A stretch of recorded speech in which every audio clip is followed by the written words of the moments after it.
Hello and welcome back everyone to another Happy Pod, the only podcast in the world, and I am here with new release Nathan, who has who has changed the game, changed our upload schedule because he has broken his rule yet again. What's good, boys? You've got frat bro energy today. Big frat bro energy. Well, look. No one cares, Nathan! Yes! Great. Tell us what the show is. This show... Oh, I've never done this. Yeah, it's not fun, is it? This is the show where we talk about all things in the realm of pop culture, movies, TV shows, sometimes games. Games coming soon. We try to keep things just a little bit more positive and avoid all the toxic discourse. We don't always succeed, but we do have a good time doing it. Do we still say that? I don't know. But here we go. I don't like it when you do the intro better than me. It's not fair. Get better at it then. I know that is the answer. That seems like a you problem more than anything else, mate. I don't really know what... I'm not going to do it worse. It's true. That's fair. So let's talk about the full Monty. No. Lawrence, I would love... Nothing would please me more than to talk about an actual good movie. Spoiler alert. But instead, you decided at the last minute that you want to talk about this movie instead. Well, you let me know that you'd seen it, and I've been like... I saw it a couple of days ago, and I've just been sat on it. Like, we're just going to go straight into it, because I'm quite curious to talk... I'm quite keen to talk about it. Is this maybe the weirdest movie you've ever seen? I've seen some weird movies. Like, define weird. Well, not as in like a weird... Like, I would say, like, Everything Everywhere is a weird movie. Yes, I would agree. But, like, in a way that still is, like, it feels like a film, and I get what's going on. This, I just can't put a pin on what the fuck it's trying to do at any given point. Oh, I can. I know exactly what it's trying to do. But does it do that? No. Look, The Flash is a movie that's been in development hell for like 10 years now. Ezra Miller was announced when the first season of the Flash TV show aired in 2014. And the Flash TV show just wrapped up after 9 seasons. And now this movie has came out. And then, of course, there's been a whole bunch of shit along the way. I'm sure everyone knows about all that sort of stuff. But we're here. It's out. It was called Flashpoint, and then they changed the title. The movie is still about Flashpoint, kind of. Whatever, it's just called The Flash now. This is why I wanted to talk to you about it, because you're a fan of The Flash, right? I love The Flash. And let me tell you, the first season of The Flash on the CW is fucking primo, mate.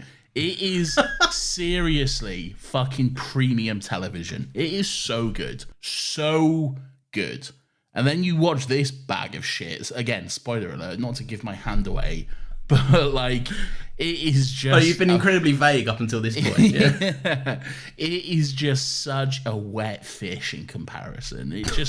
It fails on almost every single aspect. Do you know what's crazy? There are so many other like podcasts that I think are gonna I don't even think what we do is review. We're just talking about it. No. But there are so many other podcasts and like YouTube videos and stuff that are gonna like go into this with the like, I'm gonna pad out a bit of the runtime, talk about some of the Ezra Miller stuff and how that's affected the release of this.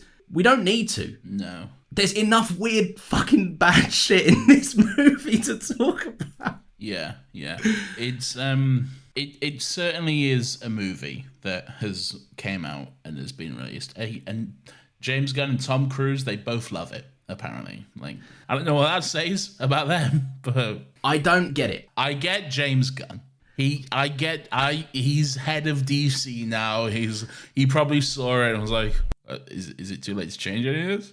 Oh, it is? All right. Yeah, it's great, guys. Go watch it. Buy tickets. It's got people talking. I think that's exactly what was intended. It does. I think there comes a point in every bad movie's release where it becomes more profitable to spin it and go, have you seen the worst movie in the world? And push the narrative that it's bad. Isn't that kind of what happened with Morbius, though? Because, like, Morbius was from... Before it was even released, Morbius was a meme. And then, like, it came out and, like, no one saw it. But then there was all the memes going around again, like it's Morbin time, whatever, blah, blah, blah. And then Sony were like, guys, it's Morbin time. This weekend only, Morbius is back in cinemas. It's Morbin time, guys. We know the joke. We're in on the joke too. Yeah. And then no one saw it again. What other movie got that treatment? I think there's got to be another one. Mario almost got that treatment. No, Mario made over $1 billion, man. Yeah, I know, but then it came out and people were like, oh, it's actually quite a good movie. I still haven't seen it. I'm sure it's fine. It's not bad. It's all right. There's definitely something else. Oh, Black Adam. Seeing Black Adam's different. I haven't seen Black Adam, by the way, but Black Adam is more The Rock specific. It's more like The Rock going, look, I don't need to do Fast and Furious, okay? I'm Black Adam now. I'm the head of the DC universe, all right? The hierarchy is going to change. Get ready. I'm going to fight Superman. Go see it, by the way, because Superman's in it. Spoiler alert, but go see it because Henry Cavill is back as Superman. And we're going to fight. And then it flopped, and everyone said it was bad. And then he was like, no, actually, it's my choice, and I think I'm going to go back to Fast and Furious because, I think it's a good thing that we can be family and all of this stuff. Yeah. So... And he's like, people that didn't see Black Adam, you know, like, it was because of all the bad movies before Black Adam came out. Like, it was nothing to do with me. Yeah. Yeah. I didn't just become a laughingstock for no reason. Yeah. But I do think that's happening to this. I think it's now been pushed so hard by so many people. I think the kind of general consensus is this is polarizing. Some people, this is like... I've seen surprisingly a large number of people been like, oh, this is great. This is really good. And I'm like, look, I know we can have different opinions and different tastes. I know that because I genuinely love The Rise of Skywalker, okay? I know. Calm down. I also genuinely fucking adore The Phantom Menace. I think it's a beautiful, brilliant movie. Both great movies, in my opinion. And then a lot of people are like, oh, these are the worst movies ever, or whatever. And I'm like, no, they're great. But Wait, hang on. Those two Star Wars movies, they're not like, oh, these are the worst movies ever. They're like, do you like them? You should kill yourself then. Oh, yeah. You starred in this movie, 10-year-old boy? You should die. Like, yeah. What the fuck? Yeah, film criticism has nuance, right? You're allowed to go see something. I think film criticism used to have nuance. All right, for people that actually are like trying to positively interact with something. Yeah, that's fair. Basically, not fuckheads and incels, essentially. Yeah. And me during this. Yeah, and but no, because like genuinely, I came out of this and I was like, some stuff I liked, some stuff I hated. Yeah. And some stuff that I just like, I will never think about it again. When I finish recording this podcast, it will exit my brain and never resurface. See, for me, I finished watching it and I left the cinema and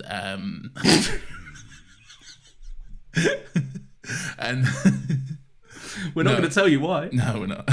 There was a few things I liked. There was a lot of stuff I hated, and then there was some things which I just found so fucking baffling. Like, I cannot understand the choices for over 9 years that led to this being made. And look, we'll talk about it. Should we talk about the opening sequence of the movie? Yes, yeah. Yes, okay. So the Flash, he's getting a coffee or whatever, he's getting breakfast, trouble's erupting, he goes to Gotham, because that's where you want the Flash movie to open. You know, famous Flash city, Gotham City. Gotham, yeah. Yeah, in broad quickly daylight. Exits his state. Yeah. In broad daylight. Have you seen, do you remember a few months ago, there was a video on Twitter, it was like, what if there was a Flash video game? And it was like just this really bad 3D rendering of just the Flash, just some like Flash model just running very fast, but it looked very bad, basically. And they'd have to just surely that's got to be the biggest open world map on the planet. Oh, massively, yeah, just not possible feasible. You've got to do Earth. Yeah, essentially, yeah. But it kind of looks like that. It reminded me, you know that shot of Will Poulter, the first shot of Will Poulter in Guardians 3? Oh, when he's like arriving, yeah. It reminded me of that, but without any charm and funness. How have they not worked out the running yet? Why does it look so... What are these like long strides? And he's like... Because there's, spoiler alert, there's the bit where like he loses his powers later on, and then he does the run. But he's not like running. He does, again, this weird like lunging, like skiing sort of thing. Like, I have a confession to make. yeah, That was a funny scene. it was pretty funny. I will agree, it was pretty funny. But I think the reason behind that is because there will have been a scientific thing as to why he needs to take wide strides, right? Because there's always an element of the Flash that's concerned with, like, you have to run in a certain way and move in a certain way and interact with objects in a certain way, otherwise you'll die. yeah, And all of this. And I take that point, but I raise it. It looks bad as shit. yeah, looks dumb. So just, you're in a movie. Real people don't have super speed, so I don't have to understand that they're going to get flattened by their own pressure or whatever if they just run like a normal person. Yeah, just run. Like, his whole thing is running. Like, if that was your whole thing, surely you'd, like, want to make that look good. Yeah. Really. Anyway, he goes to Gotham.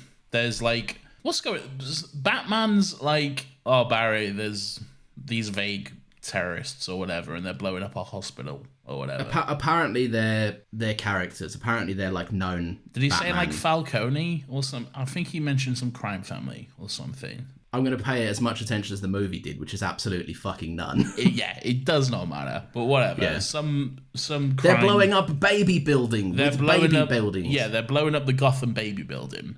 Yeah. So the Flash arrives because he's the only one who can save the baby building. And he's like, I need some crisps. Oh yeah.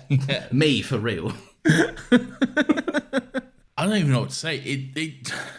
When I first before I saw this movie, I heard like a lot of talk online. Nothing really got spoiled for me, but I heard like a lot of talk online with like, there's one sequence in particular which looks awful. And then like the directors come out and said, no, it's kind of supposed to look awful because it's all from Barry's perspective and that sort of stuff. And I was like, all right, that seems a bit weird, but sure, I'll watch it. Let's see what happens. I watched this opening sequence and I was like, oh, that's what they're talking about. They're talking about this opening sequence because it looks awful. And there's CGI babies, there's a dog, there's Barry eating a burrito while he's throwing a baby in a microwave. It's incredibly bizarre. Spoiler alert, that's not the sequence they're talking about. Yeah, I know. And then the rest of the movie. Yeah, we'll get into that later. But it doesn't look good. It's if this is how you're opening your movie, this is the big get ready, this is the fun action Flash movie, here's what you're in for. It's not a good starting off point, really. No, and it's also a shame because like I've seen people online since have been like, because I know the clip got leaked of him putting a baby in a microwave, Which is just and hilarious. But I've also seen like someone do a reverse Flash meme. So it was like, it was me, Barry. I reversed the clip to make it look like you were putting the baby in the microwave. That's what's happened though. Someone, when he takes the baby out of the microwave at the end, someone's reversed it, so it just looks like that woman is screaming as he puts the baby in the microwave, and it's very funny. Do you know what? But like, I've seen people being like, "That this isn't fair. This is unfair criticism," and it is, but it's also a meme and whatever. Is it unfair criticism? Because like reversing the footage and being like, oh yeah, he's putting the baby fair. in a microwave. Yeah, that's fair. That's just a funny meme though. Yeah, but I've seen people being like he's taking it out and it's because he can't interact with the babies because he'll kill them, so he has to interact with an object by putting them in it. I understand all of that. I just raise you the point of, if I'm a writer, maybe don't write in a problem with a baby in a microwave. Look, if the whole thing about Barry and his speed, right, is he can't move people, or because it's like gonna fuck them up internally, he's gonna throw up. Well, whatever. we see it in this movie. We see it, but like if the solution to that is just putting a baby in a microwave with nothing else to protect it, and then just moving the microwave, that baby is gonna be mush. Mate. Yeah. That baby is just going to be rattling around in there while it's just been, I don't even want to say, but it's not going to end up well. All right? No. How is that as safe a solution? I also think the editor threw in a little joke in this sequence too. All right. Because at the end of the sequence, the reason Barry remembers to take the baby out of the microwave is because the microwave dings. Was it on? Oh, yeah. How was it plugged in? No, but irrespective of that, don't turn it on. Yeah, don't microwave the baby. And do you know what? If you haven't seen this movie and for some reason you just wanted to listen to this, even though we're obviously going to go into full spoilers and everything, this is barely the tip of the iceberg. This is by far from the wildest shit that happens in this film. It gets so much more bizarre. what are you, as a Flash fan, putting the actual person aside, because they're not great. Ezra Miller. Yeah. Where are you at with Ezra Miller as Barry Allen? I don't mind Ezra Miller as Barry Allen.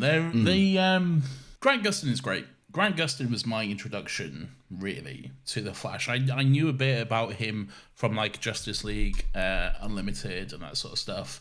But mostly, I'd like come to know about him from CW's The Flash, and really fell in love with that sort of stuff. And Grant Gustin does, surprisingly, a great job. I didn't watch all of the show. Like, I fell off quite, like, after like 3 seasons because it got a bit shit.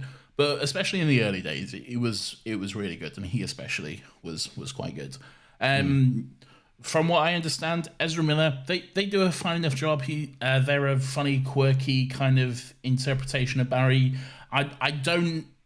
In this movie, we get kind of 2 versions of Barry, and I don't hate that. It's kind of like a fun contrast. You get kind of like the more aged and like roughly 10-year older version. Do you know what I thought of? Well, This is Joss Whedon's Barry meets Zack Snyder's Barry. yeah. But is it though? Because like They're both goofy, but one's significantly less goofy and yeah, more the emotional. I think that's what Ezra Miller does well. There's a nice. I do think, for all their flaws, they are a talented actor. yeah, I do too. I think their portrayal of Barry, there's nothing wrong with that. That's fine. The stuff that is wrong is the Flashpoint, Nora Allen getting killed, the dad. I have so many questions about all of that stuff. Okay, and how that works and who actually killed his mum and all this sort of shit. It's very bizarre. Do you know who the Reverse Flash is? This is what I know about the Reverse Flash. It was me, Barry. I was the one that jerked you off or something. Well, that's not real, first of all. I know, and he's also yellow. He's yellow. Like the Flash, the Flash is red with like a yellow lightning bolt. Reverse Flash is yellow with a red lightning bolt. Before you tell me, can I hazard a guess? Sure. Is that Barry once ran so fast around the Earth that he created a different version of himself who is evil? Well, no, but he has done that. Okay. Oh, okay. But no. Who's that then? There's like so that's many. just evil Flash. Evil Flash, evil Barry. There's so many. It gets the whole Speed Force thing. It gets very convoluted and weird. Yeah. But no. So the Reverse Flash is like the Flash's main like antagonist, obviously, and he's a guy called Eobard Thawne. He's from the future. Quite far in advance from the future, and he just fucking hates the Flash. He just fucking hates Barry Allen. Everything about this guy is like, oh, you're a fucking cunt and I hate you. And basically, he hates him so much that he goes back in time and kills his mum. Okay? And he is who kills Nora in the actual Flash mythology. That character doesn't really exist in this version. Yeah, because you're led to believe it's just a person who came in, thought the house was empty for a robbing. Yeah. And got spooked and saw that his mum had a knife in it. I'll tell you what, if I'm robbing a house, I'm not just going to go in and be like, there's someone here. Yeah. I'll kill him. Yeah. Yeah, I don't know. That felt, as someone that doesn't know, I don't know the first fucking thing about the Flash's backstory, origin, whatever. Yeah. Literally not a thing. So I was just like, seems weird that one of the central conflicts of this movie is Barry trying to get his dad out of prison for the murder of his mum, who I don't know why she was murdered, what happened. I don't know, it feels insane. That's why this is like such a confusing movie, because like in the original story and like, the show and the comics and the mythology and all that sort of stuff, the reason that Barry's dad, I can't think of his name now, but the reason Barry's dad is assumed to be the killer is because that's literally the only thing that makes sense. Because some guy ran back in time, ran super fast, killed his mum, and then ran back to the future? Like, no one saw that. All Barry saw, young Barry, was like this weird blur sort of thing around his mum, and then she died. I don't know, it felt undercooked. It felt like... Massively. Now that makes sense as well, because it did feel like there was just something missing from it that was like an explanation as to why this is even a part of this movie. And it's a shame, because like you can get some really good stories out of like the Reverse Flash and Eobard Thawne. And he is a really good like counterpoint to Barry, a really good antagonist, and they kind of just sawed off their own foot and just been like, no, let's ignore that and let's just do 2 Barrys and we'll make him evil for 2 minutes. Yeah. But then not really, we won't commit. One thing that I was kind of the main reason I was excited for this movie to come out, and I went to go see it because I'm not, like I said, I'm not particularly interested in the Flash. I don't care much for that character, or like I don't care much for what I've seen from that character, which, funnily enough, is mostly this interpretation. But I was big, and the movie definitely wanted me to know that Michael Keaton's Batman was in it.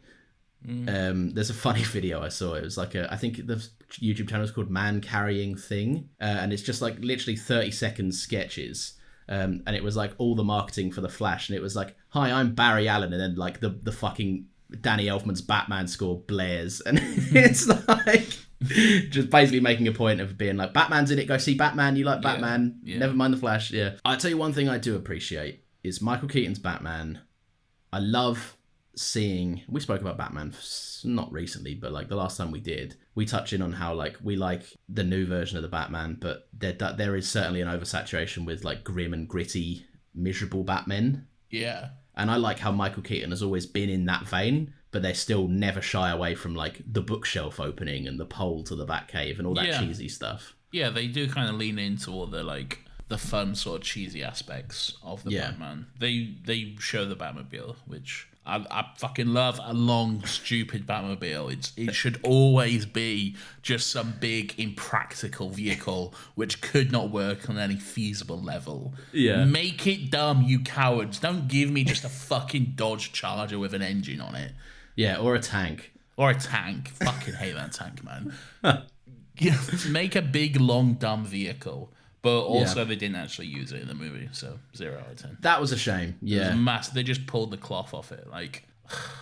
And then like Barry woos, and it's in the trailer, and I'm like, oh, they're gonna drive it, and then they just get in the big bat plane thing. And I'm like, this is lame. That spins. Yeah. Yeah.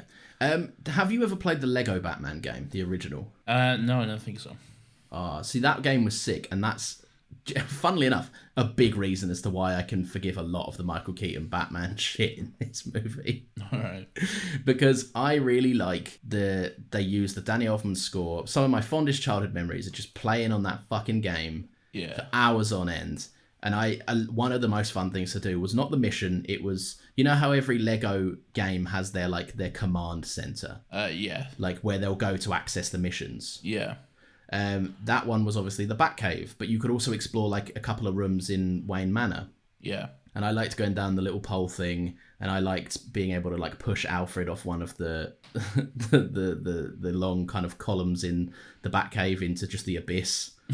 And one thing that I especially loved in that game was that there were variant suits. There was like a Batman snorkeling suit. Yeah. And a Batman blue suit that stuck to walls. And when Michael Keaton opened his bat room with all his suits, there was a couple of the Lego variations, and I was like, yes. Yeah. Okay. That's pretty cool. I do like in the Lego Batman movie where Robin kind of like looks through all the Batman suits and there's just like some fun variations, and there's like some Jamaican themed one, and he's like, this seems culturally inappropriate. Like, yeah, let's not touch on this one again. Yeah, that's fun, and I do like when like his different suits show up and stuff. He's got like an Arctic like snowsuit version and all that sort of stuff, and could have come in handy for this movie. There is one sequence in particular where that exact suit would have worked out great, but not just the regular one. I reckon that's the nostalgic one, the one people will remember. Yeah. I want to touch on like a few of like the things, and then there's a whole bunch of the end shit that we should talk about. We'll get into so much of the end shit because I have a lot of like questions and confusion and stuff that whatever. Here's one question. Is George Clooney Batman? No, we'll get there. Look, the answer is no, but we'll get there. Michael Keaton Batman, it's good. He's good. He's Michael Keaton, man. He's great. It is a little depressing. I think you mentioned this recently. That like he did Birdman, a movie about how like he's pigeonholed into one role and that's all people will ever see him as, and he can't ever get past it, and he just wants to move on and do some other stuff, and then now he's the Vulture, and now he's Batman, and now he's this and that and everything. He literally, the movie Birdman has never come that title is so telling to that poor man's career. Yeah. Because he is phenomenal. Like, Michael Keaton is great. We say that poor man. He seems happy enough. He seems to be having a good time. No one's forcing him to do this. No, and it's all a bag and a third house in the fucking hills, and all of this. I get all of that. Have you both him and Michael Shannon have both come out and been like, "Oh, this is shit." I got words on Michael Shannon. Well, yeah, we'll get to Michael Shannon. He's not in the movie. No, actually, no. We'll save the last battle stuff to the end because there is an element of Michael Keaton's Batman. Like, I'm back and I'm Batman and I'm here to die twice. I've so much to say on all that sort of stuff. Let's keep moving. Sasha Calle, a great interpretation of Supergirl in one of the most underwritten fucking roles I've ever seen. Sasha Calle. Is that how you say it? Sasha Calle? I believe so, yeah. Okay. Great performance. She does a really good job. If they're going, I know they say they're doing a Supergirl movie, it would be a shame to recast. It would be a shame to lose this actress because of what she does a genuinely great job. And I would love to see more of her. And the kind of like backstory of Supergirl, it all works. It's all quite good, and it's what it should be. It all works. Yeah. It's my favorite stuff of the movie. Her as Supergirl. She's really good, but like, there's the one thing I cannot get over with this movie. And I don't know how to talk about this without talking about the whole end sequence because I can't. But like the whole like linchpin of it is the Zod killed Clark when he was a baby or whatever, but he wasn't the right. His blood didn't work with the Codex or whatever. They can't terraform if they need her blood. But so Clark died for nothing essentially, and obviously she's pissed about that. So she fucking wants to kill Zod, but she can't. And in no universe, in no version, can she kill Zod. They go through like fucking like reality after reality after reality after reality. They reverse back time and time again, and in no version can she kill Zod. And then the movie just ends. There's no fucking wrap up to that. It's just like they just basically say, get ready for Supergirl. She's not good. She is not good. She is a lot worse than Superman. She cannot do what he did, okay? Yeah. And we're not going to give you any solution to that whatsoever. We're just going to end it and say, oh, Barry solved it with time travel shenanigans. He saved the day. But keeping in mind, she died over and over and over again because she's not good. Yeah. Are you fucking kidding me? That's how you're fucking rapid. Fuck off, man. That is the most. No, it's not the most offensive shit in the movie, but it's pretty fucking close. All right, it's pretty fucking awful, man. It's disappointing, and I think you get the flip of that with Keaton's Batman as well, because he's in the same vein, right? It's told to us that this world is going to die, and this movie's whole thing is about learning to let go of something. Barry needs to let go of trying to free his dad, trying to help his mum. And one of the first things Bruce Wayne says to him is like, you're not meant to fix your scars. They're meant to build you into who you are. There's nothing... It's a pretty decent dialogue sequence. Yeah. You're not meant... Don't let your past define you. Live in the present, not the past. All of that kind of stuff he says. Yeah. There's nothing... You keep trying to fix yourself, but there's nothing that needs to be fixed. You're not broken. Hey guys, you want some nostalgia? Yeah. Here it is. And here's all the million things you should have moved on from by now. Yeah. And also, like, there's certain elements of, like... I get that Sasha Calle's Supergirl dying somewhat has to happen to fit that. You need to let go of certain things. Certain things are not fated to be so. But man, what a fucking waste, and what a weird way to treat this character's first big, not a live action debut, because there's been a few Supergirls, but like, this is a massive fucking moment for the character. It's a huge moment, and they've just essentially gone, she's not as good as Superman. Yeah. She's the lesser version. We know Clark can solve this equation. Like, Yeah. Clark... You see Man of Steel? It happened. Clark broke his neck without a fucking second of remorse. Great scene. What was I saying? Yeah, but Supergirl, Kara, she's not as good. Awful choice. I cannot wrap my head around it at all. It just seems so. And I know there was some stuff which like got cut and changed around and stuff. She was in scenes later on, like outside the courthouse and stuff, that didn't show up in the movie. So there, at some point, there I guess was some kind of wrap up to her. But then why wasn't it in this? Why did we just get, oh, she's dead and she can't solve it. She's bad. Let's not worry about her again, really. Yeah, it felt like the character just got completely forgotten at the end. Really did, yeah.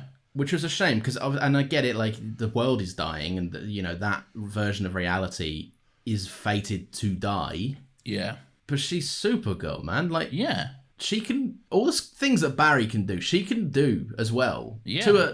She says, like, she's not as fast, but, like, I don't know.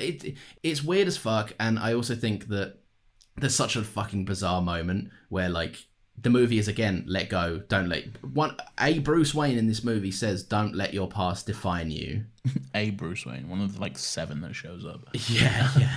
And then when Michael Keaton dies, Barry says to him, I couldn't bring you back. And he says, you already did. I'm like, Bruce, this is a regression for you. This is not something that is good for you to be doing. Yeah. You weren't happy, but you were a little old man making your pastas. Do they ever explain? This is going off from... This is unrelated to anything. Do they ever explain... Because maybe I missed this and I cannot figure it out, but it's always pissed me with this... The DCU's version of The Flash, the Ezra Miller version of The Flash, with why his lightning has been mostly blue. Like, in all the other movies, it's been blue. And then in this movie, like, it starts off, oh, it's yellow now, it's golden, it's the right color. But then sometimes it's like, oh, but now it's blue. Oh, but then sometimes it is. And then they have the younger Barry, and they're like, oh, his lightning's blue. Oh, but now it's yellow. Oh, but now it's blue. I think it's just no one gives a fuck. I give a fuck. I strongly give. Is lightning supposed to be yellow? It's a whole big thing. If that was your biggest grievance with the movie, I would have loved to have watched this through your eyes. It's not my biggest grievance. It's one of them. It's up there. It's up there. Okay. Well, then I still would love to have seen this in your shoes. It's important to me. Okay. You're supposed to have yellow lightning. Do you remember that DC slate? That DC. What was that called? That DC big presentation. Oh, Fandom. Yeah. DC Fandom happened a while ago, and I watched all of it because I was doing work on the Mr. Sunday channel, and I figured I probably should know some of this stuff. Humble brag. What can I say? But it just reminded me of, like, Flash fans care about some things, don't they? Like, little minute things, because they had a 5-minute section dedicated to the final scene of the Flash, and how Grant Gustin was fucking, like, rolled out, and he was like, guys, we've got the yellow boots. And, like, people, like, you could see, like, the tweets coming in on the side of, like, the stream. Yeah. And it was like, finally, the yellow boots. And I'm like, they've done 5 minutes on these yellow boots. Hey. And all the Flash fans were just fucking going wild. They looked good. And they looked a lot better than this fucking costume. Quick side point on the costumes. Yeah. Supergirl's incredible. Great. Wouldn't change a fucking thing. No. Genuinely. Also, like, when you consider, like, I like the Man of Steel suit. Yeah. But maybe it's the color grading or something. Yeah. But the red is so lackluster, and in this, it's so vibrant and nice. Yeah. I hate the Man of Steel suit. It's so, especially in Man of Steel, because it's like, it's practically black, man. It's so dark, yeah. It's so dull, and it's just devoid of any fucking color. I feel like they made a good suit and then they washed it out completely with how it was filmed. Yeah, it looks better in BVS and then whatever the next one was, but yeah, in Man of Steel, awful. There are a few Batsuits in this movie, but let's talk about the two main ones we see. So there's Keaton's one, which is just the Batsuit, I guess, the 89 Batsuit. I think they've made it modern. Yeah, he can move a bit more now. Yeah, and so can his stunt double, which is handy. And the CGI version. I can forgive it. He's like 80 or something. Yeah, he's old. Yeah. I love that suit. I've always liked that suit. Yeah. I think it's just very classic. The other Batsuit. The Flash's Batsuit. Oh, well, no, we'll get to that one. All right. Ben Affleck's? I would rather... Yeah. I can't even think of anything to say. It made me ill. I hate that fucking Batsuit. Really? People are like, the blue cowl? Yeah. It doesn't fit him. No, I kind of liked it, to be fair. Oh, no. I kind of liked it. I like the blue. I like it. I like the blue. I like the blue too. I like it when it fits. And I'm a heavier set man, I can say this. Yeah. They do not flatter Ben Affleck at all in this. No, it's fine. I don't mind it. I quite enjoyed it. And there's bits everywhere. It is a bit all like the bits? Yeah, it is a bit like protrusion. Like the bat symbol like is literally like in 3D or whatever for some reason. But like, why? I liked it. I didn't hate it. It's quite good. It's probably the best looking Batfleck suit we've had. Oh, I disagree with that. Which one do you like then? I think his because he's had so fucking many. Hang on, there's the BVS one. I like because it's the grey on black. BVS is too padded. It's too foamy. I agree. Like, yeah, it's like Ben Affleck's already pretty big, but they for some reason let's make him twice as big. This is what I'm saying. They don't make him look like a Batman that can move around.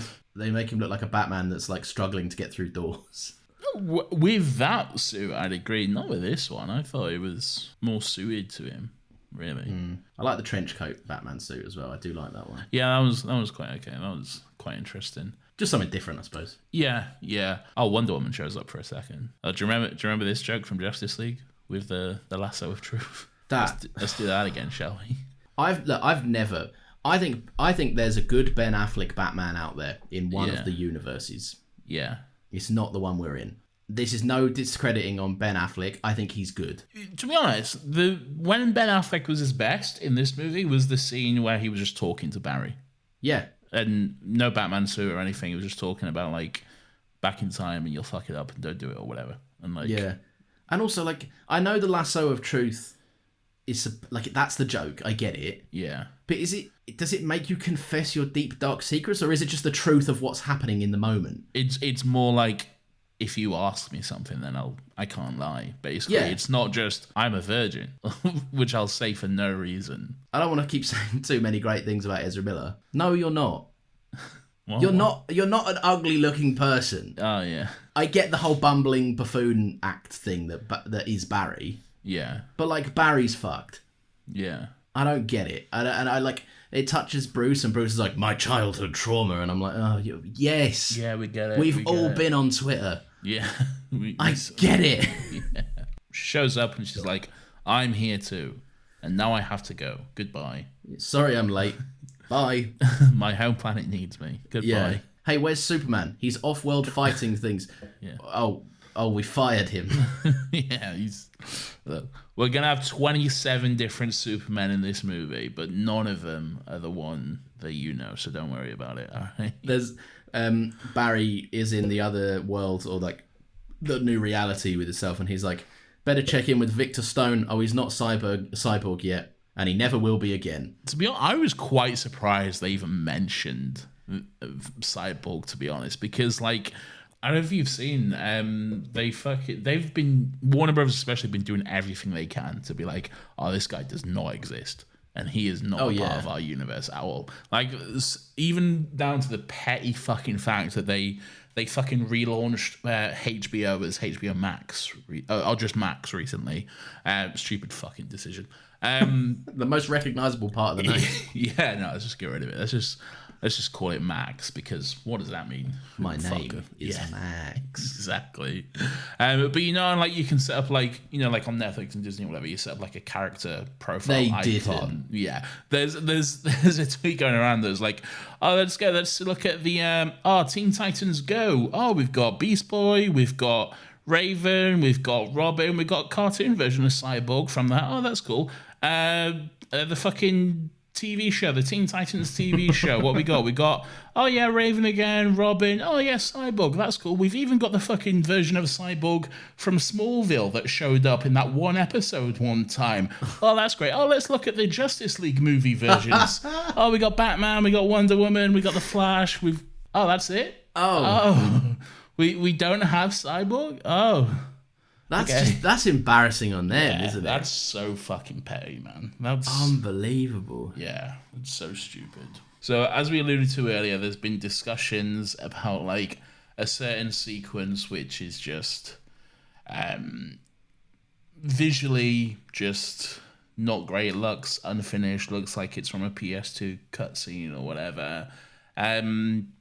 When Barry first entered the Speed Force and he like starts to like figure out time travel or whatever, I was like, oh, not figure out because he did it earlier, I guess, but he like whatever. I was like, oh, this looks a little weird, whatever. That's fine. But then like the whole fucking like weird like statuesque like figures of everyone started appearing. I was like, oh my god. Oh my fucking god. That wasn't even the most egregious bit though. Like when it got to the end and the whole just fucking, hey guys, remember all these DC movies? And or even the ones that didn't fucking happen. Yeah. I can't understand that choice at all. Do you remember? I know the pain of trying to find footage of Nicolas Cage as Superman. There are 4 usable seconds. I know this as a fact. Yeah. And that is enough to warrant this. Who's that for? Because like it didn't happen. It didn't happen, and I would argue that like most people don't even know that it was a thing. Yeah. That like you'll get like fucking nerds like us who know, and like other people like that. But most people, you say Nick Cage Superman, they're like, what? Nick Cage was never Superman. And like, yeah, you're right, he wasn't.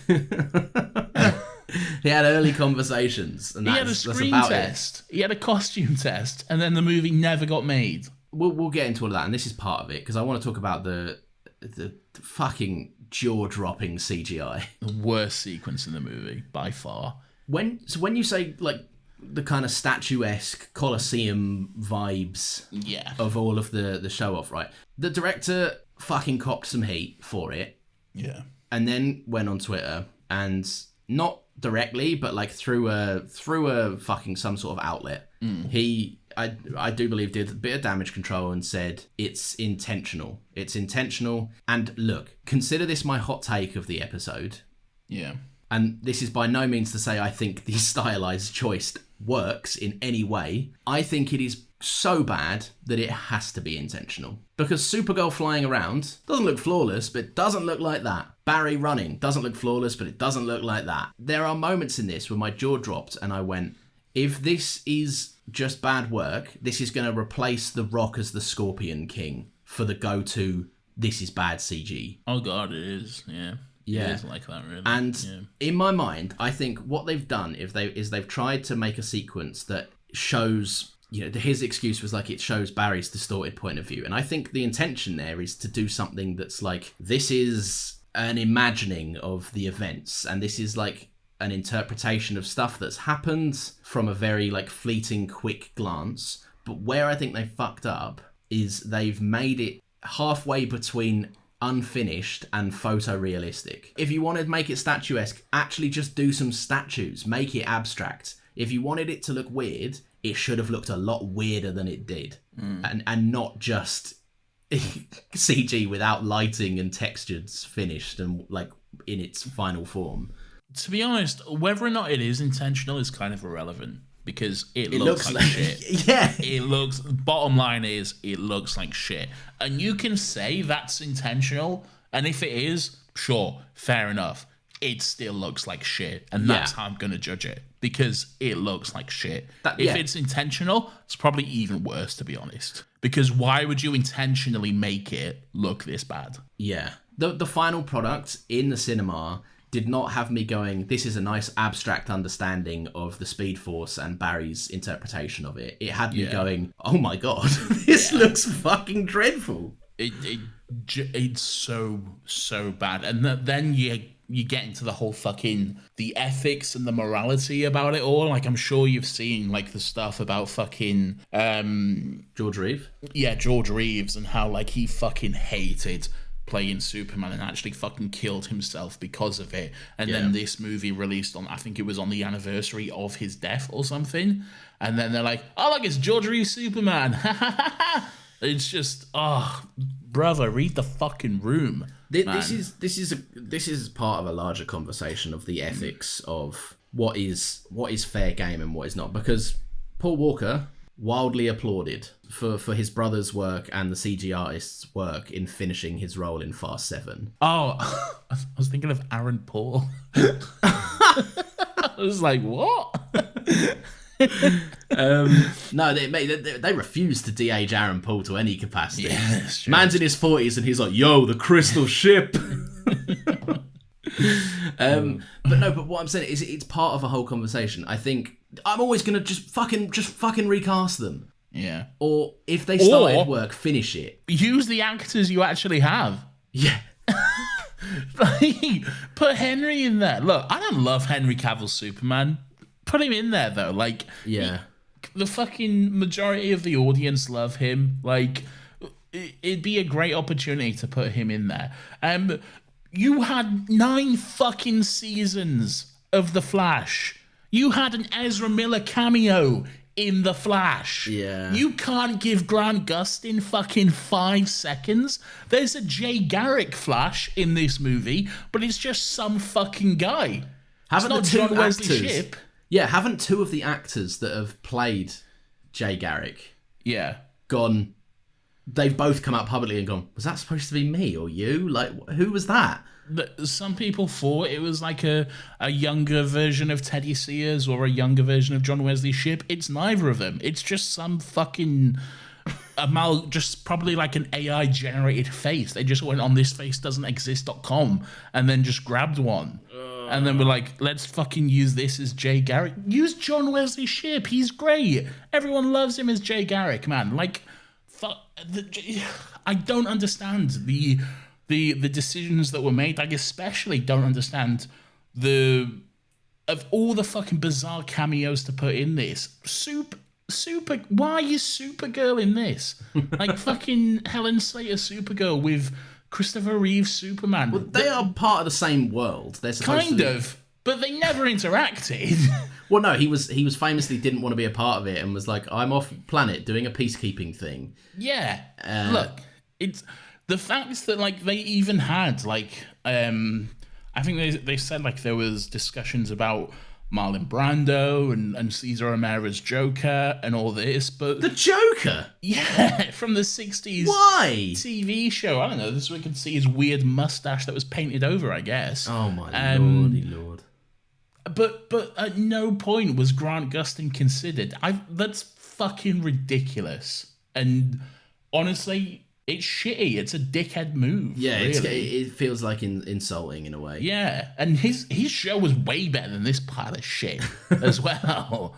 Like, Yeah, look, he's carried the character for fucking 9 years, man. He's done a really... Say what you will about the show, but he's done a really good job of carrying that character and being like an ambassador for a lot of people. For a lot of people, he is a Flash. He deserves a cameo, man. Yeah. It's shitty that he's not in it. Yeah, and I think that for every single cameo in this, there's a weird reason as to why it kind of shouldn't be there.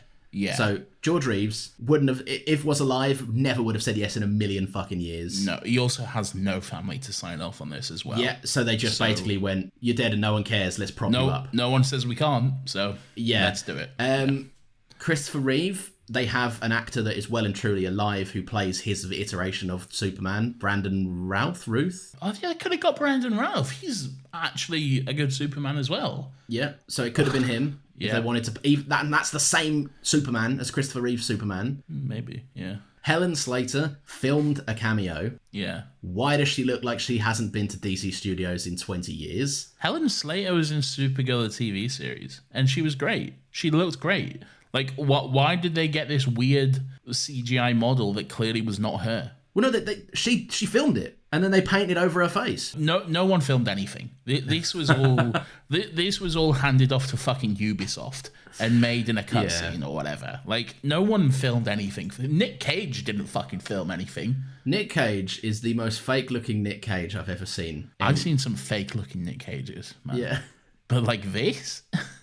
Andy Samberg do an impression of Nick Cage looks more like Nick Cage than this does. Who else is there? Adam West. For like a second, Adam West is there. There's the bad, not Jay Garrick Flash. It's all awful. Help me here. Yes. When you include a character, for me, Yeah. Look, a cameo, I'm beginning to fucking despise them in movies at the minute. Because they're always just... Spider-Verse had 15 billion other fucking spider people. Yeah. And do you know what they were all fun? Is because they were all taken seriously, but they were also in the story doing something. At no point was there a cameo in Spider-Verse which was just like basically the character just waving through the screen at the audience and saying like, "Hey guys, but I not am even here." not even moving. Not even moving, just the camera weirdly panning across their face. Yeah, and as they like look off into the void. Distance. Yeah, exactly. As their cold, unappealing, dead fucking eyes. As their cold, lifeless face just stares past the camera. Spider-Man No Way Home is a little bit more nostalgia bait, but not to this level. It's not like, at least like the fucking characters that show up, they're part of the story and they have something to do. They're not just like, hey, and waving at the camera. This is exactly what I feared Multiverse of Madness would be. Yeah, I did like, as well. When I was going into Multiverse of Madness, there was a lot of talk about cameos and all this sort of shit showing up, and I was just scared that it was just going to be sequences of like, and there was that whole fucking like, oh, is Tom Cruise going to show up as Iron Man, and I was like, why would they do that? Because he was nearly cast that once. That's exactly what happened in this movie. It's the exact same thing that happened. Like, why a guy that was almost Superman but wasn't? Great, what a great cameo for everyone. Yeah, fantastic stuff. Fucking hell, man. But my definition of a cameo, right, is especially like in today's fucking day and age, is Wonder Woman in this movie. Yeah, she shows up. She goes, "Hello, I'm Wonder Woman. Here is my lasso of truth, and I am leaving the story never to be seen again now." And now I'm going. Yeah. Yeah. In this, it is just a bunch of dead puppets. Yeah. Like, and also like, I don't mean to sound disingenuous because a lot of these people aren't fucking alive. Yeah. And it's not great. Yeah. And frankly, it's kind of grim. Yeah. And I don't understand why people can't see that. Like, people that are like, whoa, what is it teasing? Adam West is not going to come back from the dead to do another one of these. It's not teasing anything. It is literally, like I say, just the character waving at the audience to say, yeah, this is a thing you know, and so you will cheer. Yeah, clap now, please. Yeah.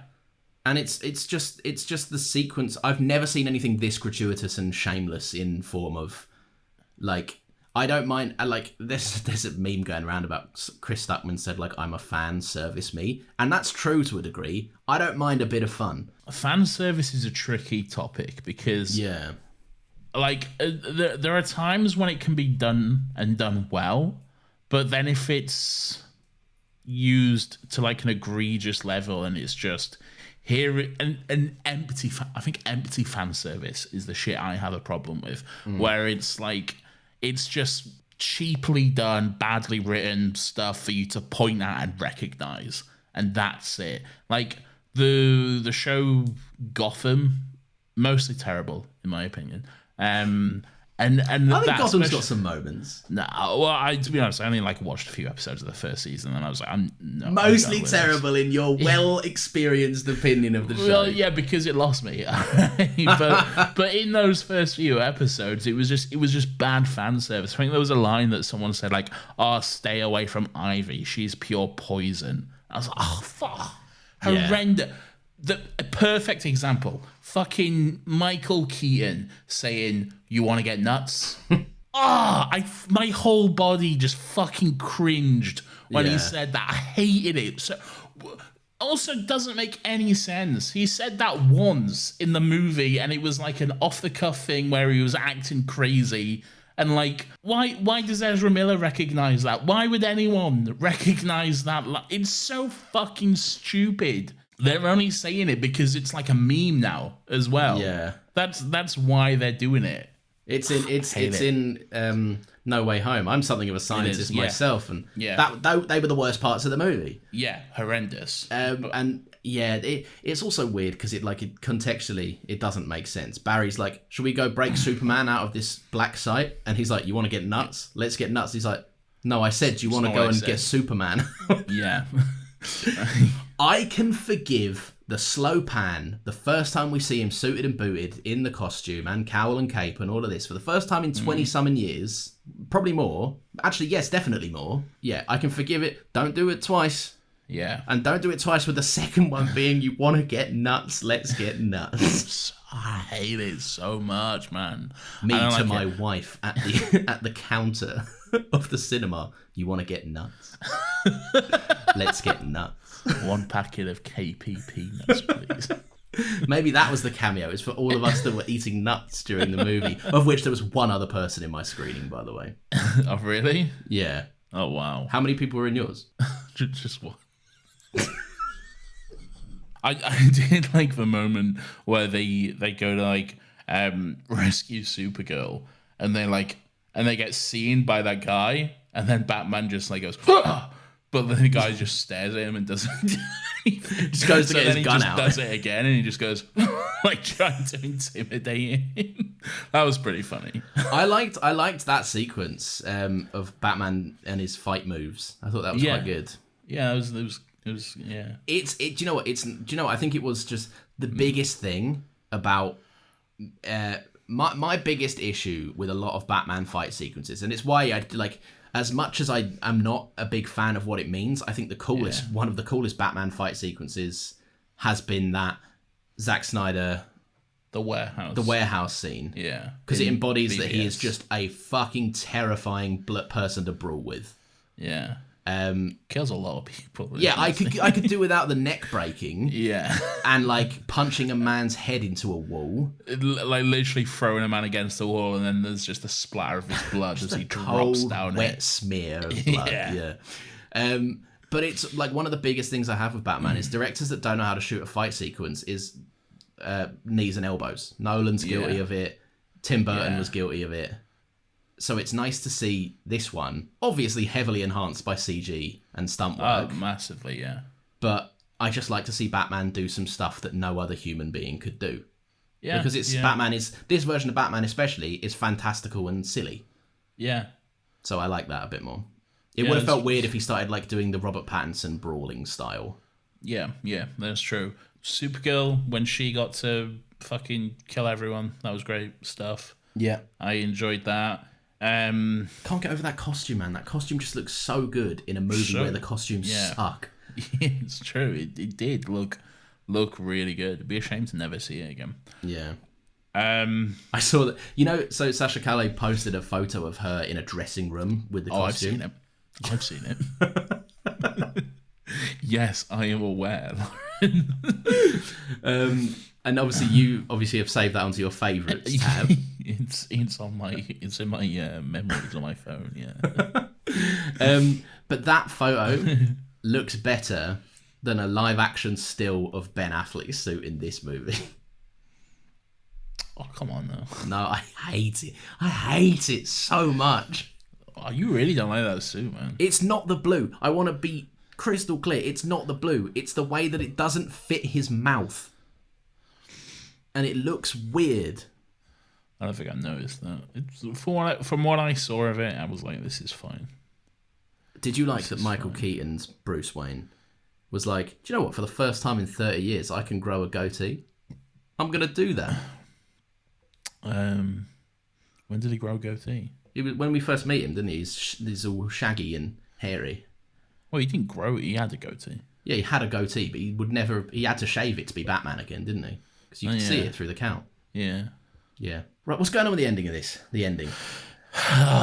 So young Barry goes evil for like 5 seconds, and then like spends 50 years trying to kill Zod or whatever, but doesn't. Oh, by the way, Zod's not in the movie. It's just they got Michael Shannon in a booth to vaguely record some lines, and then they just made sure he had his weird mask on, and you can kind of see him, but it's not Michael Shannon. It's just He was nowhere near that set. no. He didn't do a day on set for this movie. Fuck, it's bad. Also, just a quick one, because there's a sequence on that scene that is so egregious. Yeah, The ADR in this movie is fucking so distracting. It's unbearable. it is. It's very noticeable as Yeah. well. It's like, hey, we're just having a normal conversation. How are you guys doing? Yes, and I am here too. But then also, like, it's the you know, like the Japanese dub joke, like they stop speaking before the character has finished moving their mouths. Yeah. Very, very strange. I completely see where he's coming from when he's like, these things aren't fulfilling to be a part of. Yeah. And they're not. I saw him, like, he had a quote, I think it was like yesterday or something, that said, like, he had a chance to be in a Star Wars movie, but he didn't want to because, like, he just doesn't enjoy these, like, big, dumb spectacle movies. Like, people are getting mad at that. I'm like, no, it's fine. Like, let him do that. There's absolutely nothing wrong with what he said. If he doesn't want to do these big, like, fucking franchise blockbusters, I can see why. Because, dude has been burnt. All right, he's a great actor, and just like, I remember when you got your neck snapped and you screamed that one time. Let's do that again. 7 more times or whatever. But I don't know. Maybe there's an element of me that is like, if, for fans to be upset about that comment, whatever. Like, I understand it might be reductive to say, like, to call your favorite thing just like mindless entertainment. Because, let's be honest, Michael Shannon isn't ingesting these entertainment things in the way to receive them. No, he doesn't strike me as a man who sat down and watched The Rise of Skywalker. No. So he probably just saw people on the internet go, it sucks. He watched 5 minutes of it and went, it does suck. And that's not, you know, necessarily right, but it's also, there's nothing wrong with it. It's not to his taste. That's fine. But then there's an element of me, it's like, you signed the paper, man. I don't like it when actors will gladly take the money for something and then just fucking publicly pan it in quite a crucial time for its run. I think if it deserves to be panned, then I don't mind it. I just think that I'm against people being like, suddenly being like, no, I'm better than this. And I'm like, but you're in it, bro. Yeah, I get that. But, like, don't get me wrong, he is better than this. He's massively better than this. Yeah. And I think Michael Shannon's, like, he's someone who just more wants to do, like, more, like, serious stuff and, like, roles that he can, like, really, like, get his teeth into and shit. Yeah. Not just fucking Zod again and again and again. And then yeah. I think he's just, like, burnt out with it all, really. Yeah. My mind's drawn back to Kick-Ass 2 is a pretty terrible movie.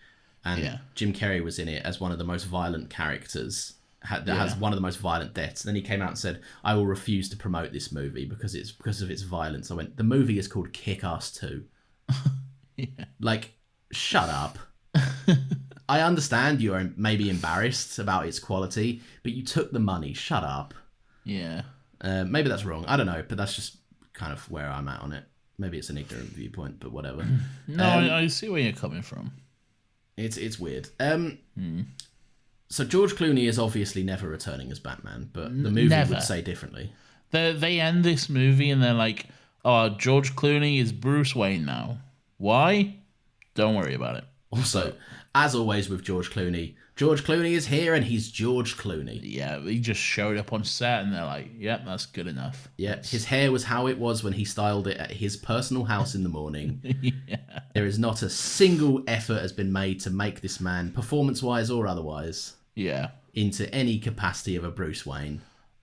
And what does that mean for Barry and his universe? Doesn't matter because this universe is done now. We're never going to see it again.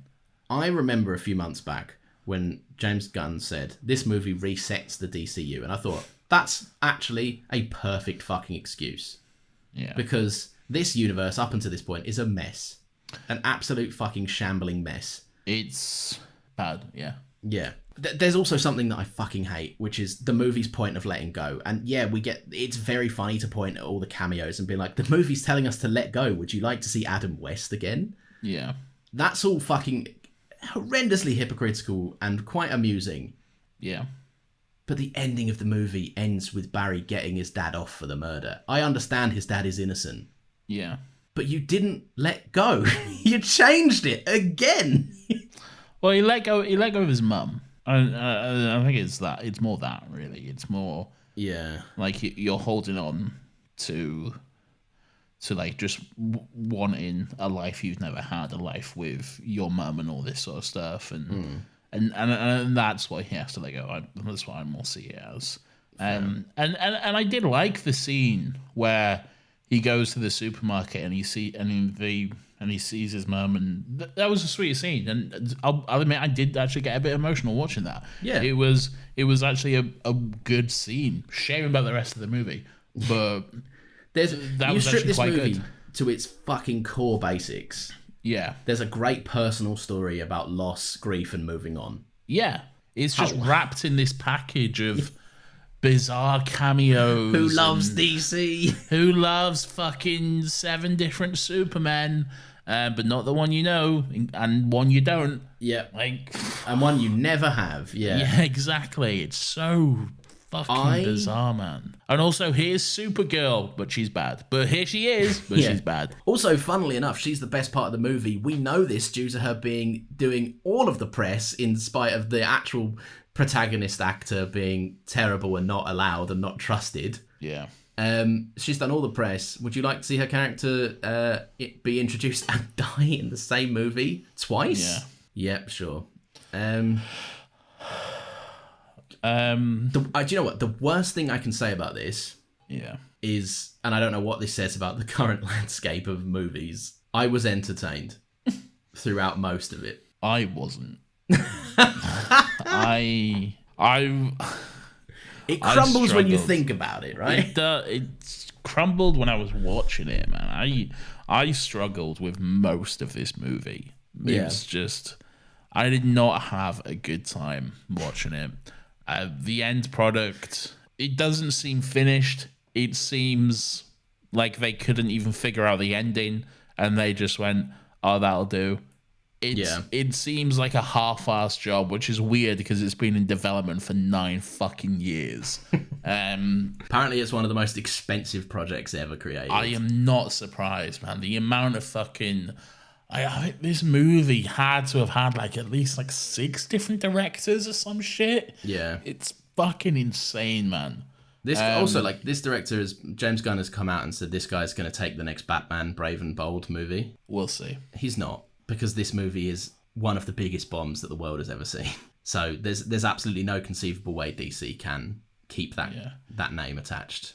Which is unfortunate because I saw a thing that I kind of agree with, right? You're right. This movie went through developmental hell. Yeah. Literally. And just as they were coming out of the woods, Ezra Miller decided that they were basically just going to be CSI, Most Wanted? CIA. A terrible person. A terrible person, yeah. Which only brought just a fucking shitstorm of bad publicity. And let's be honest, right? This director doesn't sign on to all those cameos. This is a higher up thing of being we need this in the movie. Oh, yeah. At no point in do I believe that Andy Muschietti came to the table and was like, guys, we're going to put George Reeve in this movie. Guys, I've got Nick Cage's CGI face for the movie. Okay. Also, he doesn't dictate the VFX budget and allocated time window. Yeah. There is a part of me that believes he is an incredibly talented director. He's made some decent stuff in the past, but also a job of a director is to come in, manage the fucking sinking ship that was this project. Yeah. And release it, and he did it. Do you know what? This is almost hard for me to say. This is almost blasphemous coming out of my mouth particularly, and I don't even want to say it. Oh, this is going to hurt, but I'm going to. Zack Snyder would have done a better job in this movie. Oh, no. That's for me, that's a unanimous fact. But for you, that's this, I hate this. I can't stand this. Yeah. But again, a lot of this I don't think is Andy Muschietti's fault. I think it is all studio interference. It's fucking... who was the cunt who was in charge of DC before James Gunn? I know. I want to say David Zaslav, but that's just Warner Brothers. No, right? he's the fucking the Warner Brothers guy, but fucking Bill Gates. Yeah, sure. Bill Steve Gates. Jobs. No, who was it? Kevin Smith. Ooh, Kevin Smith would have done a good... Kevin Smith would do a good Flash movie. You want to talk about someone who gets the Flash? No, Kevin Smith fucking worships the Flash, man. And he would do Kevin Smith has directed some incredible episodes of The Flash, the TV show. Okay, and he fucking loves the character. He would do such a good job directing a Flash movie. Was it Jeff Loeb? Maybe, yeah. I think it was Jeff Loeb. Yeah, Yeah. Fuckhead. Right. Nathan, I'm done. Yeah, me too. Look, if you haven't seen it, don't. It's not a good movie.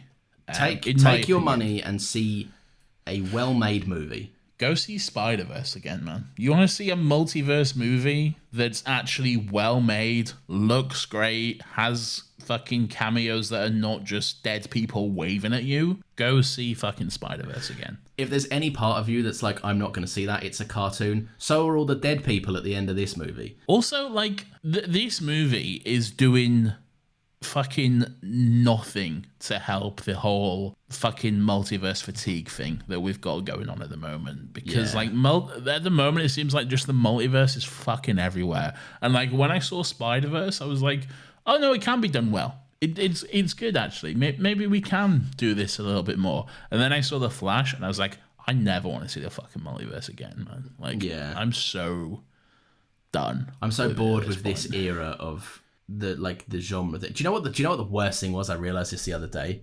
You know that meme of the guy like crying as he's shooting someone? Oh yeah. And that's me to Into the Spider-Verse when I realized it started all of this. It's true. It is. So true. It's a necessary evil, but I will go back in time and stop that movie coming out to save us from all the fucking horrendous imitations we had. Yeah, it's true. This has been the worst. They've not all been bad. There are some bad ones, but this is absolutely... I think even all the good ones, apart from Spider-Verse, there are moments where I'm like, don't like that. This was a mistake. Yeah, that's true. No Way Home was good. Overall, I enjoy No Way Home, yeah. I just have minor nitpicks with No Way Home. And again, I really enjoyed Multiverse of Madness. Again, just a few minor nitpicks, really. Yeah. Yeah. Look, it's not good. It's bad. And I don't like it. And Ezra Miller put a baby in the microwave. So that is true. That happened. Recommendations? You see, if we did the full money, my recommendation was going to be to not see this movie. Fuck's sake. All right, now. So recommendations. So that was The Flash. Great. Don't go see it. Yeah. So we're doing this new thing where we just recommend one fun little thing at the end of the episode, just something we've been enjoying recently, whatever that may be, could be anything. Lawrence, what's your recommendation for this week? Slightly, I don't know if this is what this segment is, but it's a film. It's a film that I bet almost everyone has seen, but I bet almost no one has seen more than a few times recently due to I seen it? Yeah, you've seen it, yeah. It's due to common, genuine consensus. The movie took a beating. That movie is Indiana Jones and the Kingdom of the Crystal Skull. And I've been watching them all. Yeah. And I understand, although it doesn't stand on the same strengths as the previous three. I think, to be honest, I think it's better than Temple of Doom, but that's I think it's better than Temple of Doom as well. Yeah. It doesn't quite meet the high highs of Raiders and Last Crusade. I understand that. But it's ambitious. It does some stuff. It's still incredibly charming. And I think that so many people in the discussion of going to see Dial of Destiny are like, I'll just skip over that one. Yeah. And it's like, don't. It's good. You're doing yourself a disservice.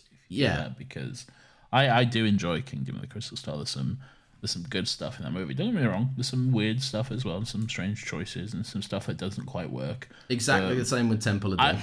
I think the big thing about that movie is just a lot of people just couldn't get over nuclear bomb fridge or whatever, and it's like, motherfucker, like that's nothing, man. I hate to tell you, that's good. It's a good scene. It's fun, and there's nothing silly. wrong with it. Yeah. It's fun, pulpy action adventure, exactly what Indiana Jones is. And it's fundamentally give everyone the misconception that it would be a safe place to hide in a nuclear attack. Also, is in that movie with Cate Blanchett where she looks exactly like fucking Governor Price from Star Wars Rebels. Yes. It's very true, yeah. Yeah. So yeah, that's my recommendation. Watch that movie. You've probably already seen it, but just watch it again as an adult and realise you can make your own opinion. Watch it again and get over yourself. Yeah. Yeah, you listeners. Yeah. What about you? What are you recommending to me and everyone?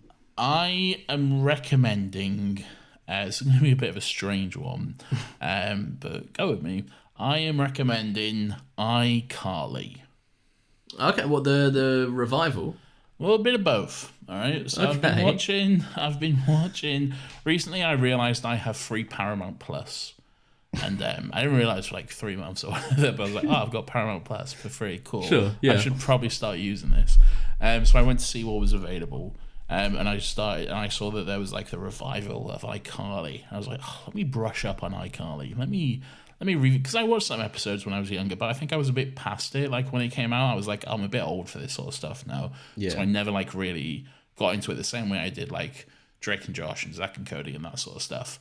So yeah, I started watching iCarly from the beginning, and it's strange and it's like weird and wacky hijinks and stuff, but it's actually surprisingly good, and the revival is great. It's really good. I've heard it's decent. It's really good. It's weird because it's like it's iCarly, but it's like, oh, you've grown up now as well, and so is the show, and it's a lot more like. It's weird to hear iCarly talking about like having sex and stuff, and it's not in like a way, but just like a. iCarly comes in just like Freddie's like 3, 2, 1, and you're live, and she's like, the other day I was getting rimmed. Yeah, no, it's nothing like that. It's just like, you know, we can have just more adult conversations and stuff now, and it's surprisingly very good. If I will say, watching the original Nickelodeon series can be tough, especially if you know about all the shit with Dan Schneider, who is not a good guy, who is a massive fucking creep. And if you know about this whole foot fetish sort of thing, and then there's scenes with 13-year-old girls just showing their feet to the camera so many times, and it's just, oh, this is very unsettling. And like, yep, I fully understand why Jeanette McCurdy refused to come back to this world. He's not a part of this, surely? No, absolutely. He's still credited because he fucking created it all. It's still like created by Dan Schneider. But other than that, he has no fucking... Thank God for that. Yeah. What a repulsive fucking bloke. Yeah, what a fucking fuckhead. Anyway... but surprisingly good. Like, I only put it on to like just fucking kill some time and watch something in the background while I was doing other shit, but I like really got sucked into it, and yeah, it's surprisingly good. Fair enough. Yeah, all right, yeah, we'll check it out. Thank you very much for listening, everyone. We have another podcast. We've been going a while. I'm going to breeze through. This is hot. All right. We've got another podcast if you want to check that out. It's all about the weird and wonderful, wacky fucking world of Docky Who. Comes out every single Monday at 10 a.m. It's called Still Got Legs. You can go and check it out. It will be linked below. It's a good time. Try and get your Whovian mates to get on board. We are coming up to the end of season 2, which is quite a big thing for the show. Quite a big event. So most recent episode was all about Love and Monsters. So if you know that one, then yeah, if you know that, and quite a moment in the show's history. So go check us, listen to us lose our fucking minds over it, basically. We are also available on this podcast at Another Happy Pod on Twitter. You can give us a little follow there. New episodes come out every single Friday at 10 a.m, which is always a good time. If you give us a little follow, you'll get a little post reminder of when the new one is up. And you don't want to miss that, because next week we are going to be doing this. Hey guys, it's Bobby Lieber coming to you from the future home of the LGBTQ+ Museum. Everyone is really excited and totally getting along. Wahoo, what a wacky, wonderful, weird and crazy, crazy time to be alive. I love you all lots. Sweet dreams. Goodbye. Bye.